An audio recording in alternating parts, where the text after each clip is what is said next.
पहिली गोष्ट म्हणजे या घटना काही बाहेर येतात वगैरे असं तर म्हणतात, त्याच्यात काय अर्थ नाही. आपण काय ते ह्याची आकडेवारी बघितली तर या घटना कंटिन्युअस चालू आहेत, काही नवीन नाही आहे. मग प्रत्येकजण आपापल्या राजकीय हेतूने त्याला कशाला तरी एक मोठं हवा निर्माण करून देतात आणि त्याचं राजकीय भांडवल करायचा प्रयत्न करतात. ते कुठल्याही पक्षाचं राज्य असलं तरी ते होणार आहे. म्हणजे मणिपूरविरुद्ध टाहो फोडायचा, पण ते टाहो फोडणारे आपल्याकडचे असत की देशातले असत. आपण बघतो की ते कोलकात्याच्या घटनेबद्दल गप्प बसतात, ते संदेश खालीबद्दल गप्प बसतात. दुसरीकडची बाजू आहे ती लगेच संदेश खालीबद्दल टाहो फोडणार. पण आता काय ते बदलापूर असेल किंवा मणिपूर काय ते ह्याच्याबद्दल गप्प बसणार. तर हा शेवटी पॉलिटिकल फुटबॉल होऊन बसला. आणि त्याचं कारण असं की आपण कायद्याचं राज्य वगैरे म्हणतो, हेच एक थोतंड आहे, ही सगळ्यात मोठी अंधश्रद्धा आहे. कारण कायद्याचं राज्य म्हणजे काय कोणालाच माहीत नाही. कायद्याचं राज्य असलं पाहिजे, संविधान बदलू देणार नाही. संविधानामध्ये संविधान 150 वेळाला बदललं गेलं आहे, बदलू देणार नाही म्हणजे काय? कारण त्याला कुठे माहिती असतं, त्यांना काय माहितीच नसतं. घोषणा द्यायला उभे करायचे, नाही नाही संविधान बदलू देणार नाही. मग आजपर्यंत 120 घटना दुरुस्त्या झाल्या, ह्याचा अर्थच घटना बदलली गेलेली आहे, कंटिन्युअस बदलते. म्हणजे मोदींचं राज्य येण्यापूर्वीच जवळ 100पेक्षा अधिक घटना दुरुस्त्या होऊन गेलेल्या. मग तुम्ही आत्ता बदलू देणार नाही म्हणजे काय? पण ते माहीत नाही, ते त्यांना माहिती, ज्यांनी आम्हाला घोषणा द्यायला सांगितल्या. आणि घोषणा द्यायलाकडे गेलं, मला माहीत नाही ते का घोषणा देतं, म्हणजे कोणालाच काही माहीत नाही. असं सगळं हे चालतं. पहिली गोष्ट म्हणजे कायद्याचं राज्य म्हणजे काय हे कोणाला माहिती आहे? कायद्याचं राज्य आलं कुठून कोणाला माहिती आहे? मी नेहमीच सांगतो की इंडियन पिनल कोड हे कोणी लिहिलं आहे हे किती सांगणारे मिळतील? शिक्षण व्यवस्था किंवा शिक्षण काय तर त्याचा ढाचा हा मेकॉलेने तयार केला, लॉर्ड मेकॉलेने. पण त्यानेच IPC पण लिहिले. किती लोकांनाही माहिती आहे. आणि ते कधी लिहिलं? 1860. बरोबर आहे. पण ते 1860मध्ये आलं तर त्याच्या आधी का नव्हतं? ह्या सगळ्या गोष्टी तपासायला गेल्यावर तुम्हाला दिसेल की ब्रिटिशांना इथली जी मूळ कायदा व्यवस्था किंवा न्याय व्यवस्था होती ती बर्बाद केल्याशिवाय आपलं राज्य स्थापित होऊ शकत नाही हे कळलं होतं. आणि म्हणूनच कायद्याचं राज्य ही कन्सेप्ट आणली गेली. एक आपण साधी गोष्ट लक्षात घेऊ की कायदा राबवला की नाही माहिती नाही, पण तू कायदा हातात घ्यायचा नाही. What nonsense. जनतेच्या राज्यामध्ये जनतेचा कायदा आहे, तो जनता हातात घेणार नाही म्हणजे काय? मला हे नाही कळत. माझी मुलगी आहे किंवा माझा मुलगा आहे, त्याला मी जेव्हा शाळेत घालतो तेव्हा आपल्या शिक्षकांकडे सोपवतो, बरोबर आहे, तुम्ही शिकवावं म्हणून. आता ते चांगलं शिकवत नसतील, चांगली शाळा चालत नसेल, मी त्या शाळेतून काढून दुसरीकडे घाली नाही तर मी शिकवीन. बरोबर नाही, तुला शिकवायचा अधिकार नाही. तू तुझ्या मुलाचा ताबा घेऊ नकोस, तू कायदा हातात घेऊ नकोस. अरे जनतेचं राज्य असेल तर कायद्याचं राज्य आहे, कायदा जनतेचा आहे, मग तो जनतेने हातात घ्यायचा नाही म्हणजे काय? एखाद्या ठिकाणी मुलीची छेड काढली जाणार असेल, दरोडा पडणार असेल, पोलीस यंत्रणा काय करणार नसेल, अशा वेळेला आसपासच्या लोकांनी पुढे येऊन काही कारवाई केली तर तुम्ही कायदा हातात घेतला. हा काय पोरकटपणा आहे? पोरकटपणा आहे की नाही? बरोबर आहे.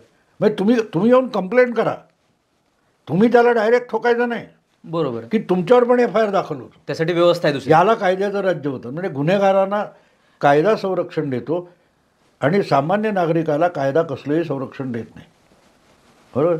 आता तो कोण संदेश खालीचा कोण होता, तो शहाजहान शेख, बरोबर आहे, तो 23 दिवस त्याच्यावर FIR पण दाखल झाला नाही. बरोबर आहे. तिकडे दंगली व्हायला लागल्या, सुप्रीम कोर्टाने हस्तक्षेप केला, तेव्हा त्याच्यावर FIR दाखल केला, मग तो मेहरबानी म्हणून हजर झाला, त्याच्यानंतर त्याच्यावर FIR झालं. याला कायद्याचं राज्य म्हणतात. बरोबर. किंवा कायद्याचं राज्य म्हणजे काय असतं माहिती का? त्या कंडक्टरच्या हातात बसची घंटा आली की तो म्हणतो मी इथला राष्ट्रपती, तू उतार बस, तुला उतरवून टाकतो, तू काय करू शकतो? बरोबर आहे ना? बरोबर. जिसकी लाठी उसकी भैंस म्हणजे कायद्याचं राज्य.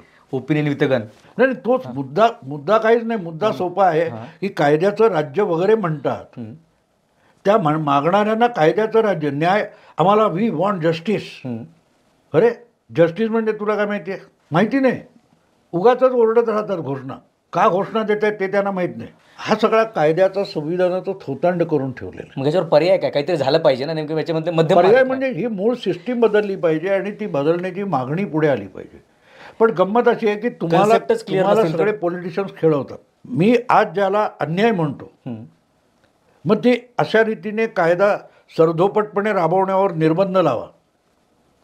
कायदा असा नाही वापरता येणार. कायदा पोलीस खातं कायद्याच्या म्हणजे सरकारच्या हातातून काढून घ्या. कुठला पक्ष मान्यता देतो बघू आपण.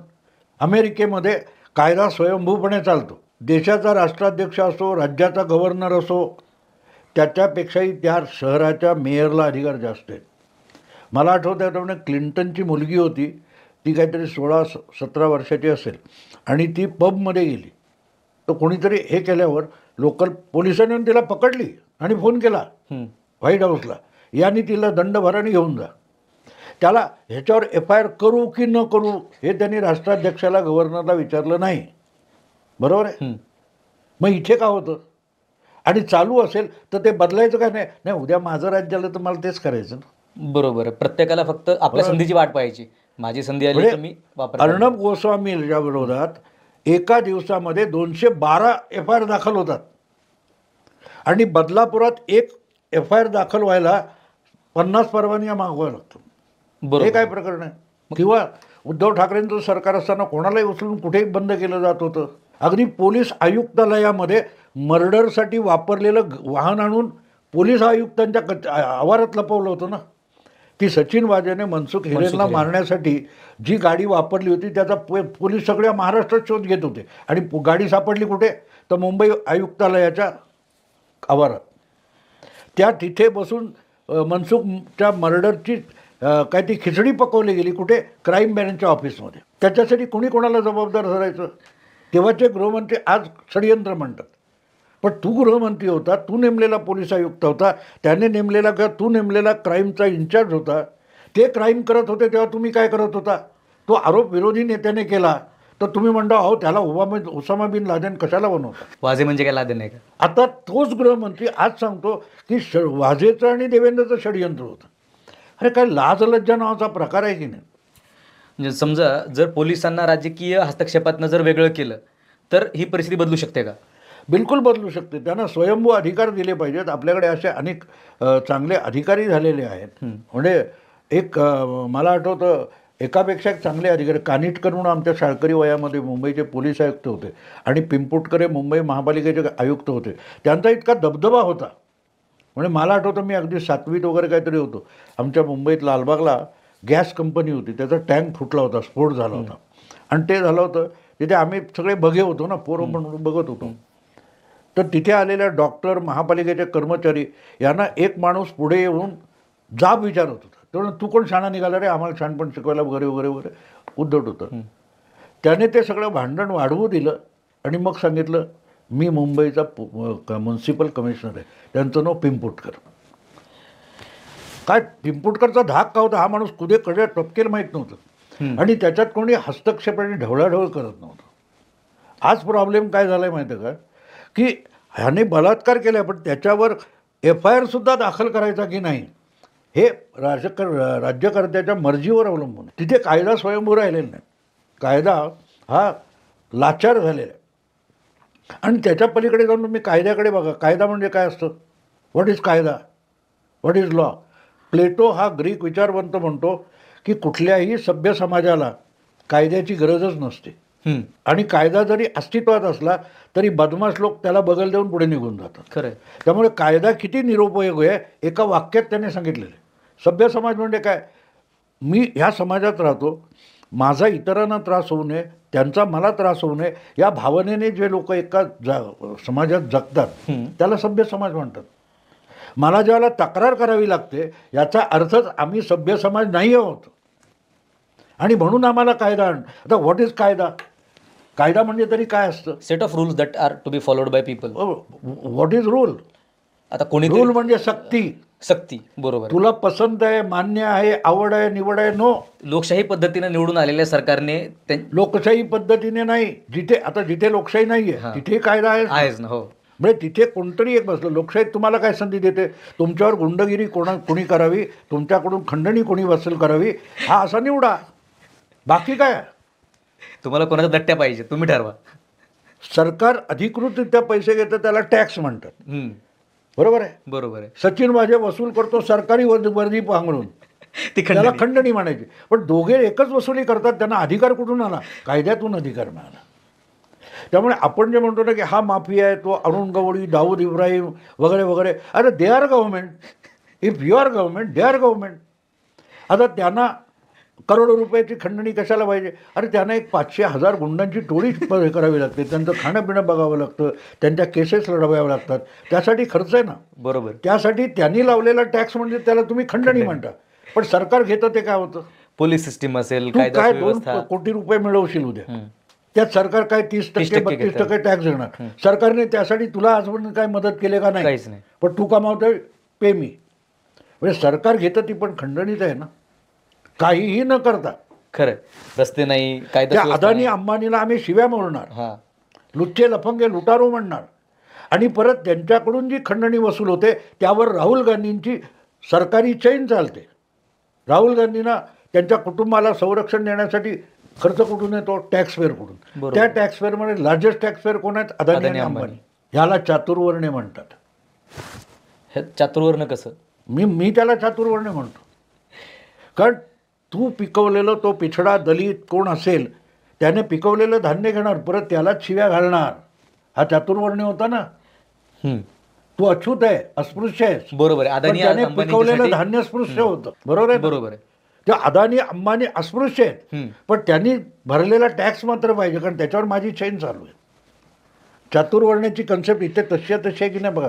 एक ठराविक वर्ग आहे, तो चैन करतो, हम्म. त्याचा खर्च जो संपत्ती निर्माण करणार आहे, मग तो अंबानीकडे अदानीकडे नोकरी धंदा करणारा कारखान्यातला मजूर असो, अधिकारी असो किंवा खुद्द अंबानी असो, त्यांनी संपत्ती निर्माण करायची आणि मी ती बळकावणार. याला लोकशाही म्हणतात, याला कायद्याचं राज्य म्हणतात. का?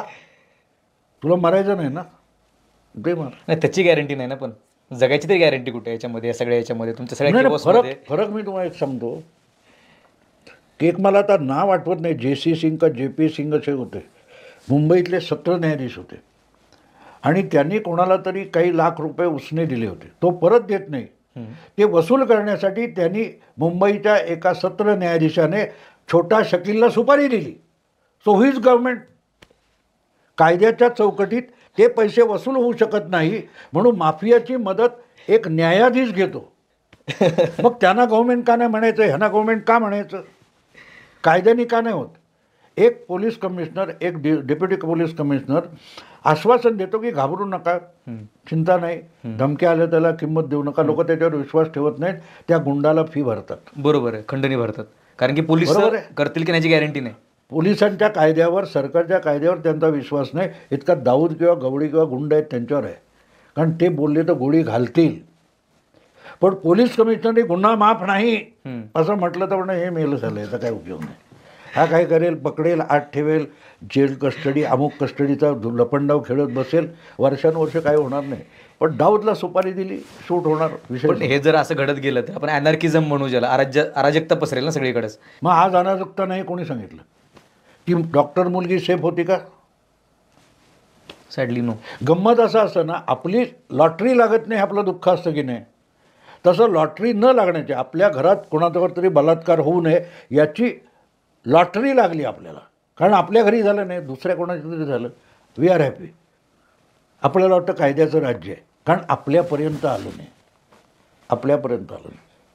पण दुसऱ्याची ती दुर्दैवी लॉटरी लागली ना, त्याच्या घरी गुन्हा झाला, मर्डर झाली, हे झालं. तुम्हाला कायदा संरक्षण देतो, आणि म्हणून तुम्ही स्वतःचं संरक्षण करायचं नाही, ना तलवार बाळगायची ना पिस्तूल बाळगायचं. बिचारा दाऊद वगैरे तर असं बंद घालत नाही ना, तोंड तुझी चालवायची हिंमत नाही, मी चालवतो, मला मजुरी दे. बरोबर. तर ते अधिक सेफ राज्य आहे ना.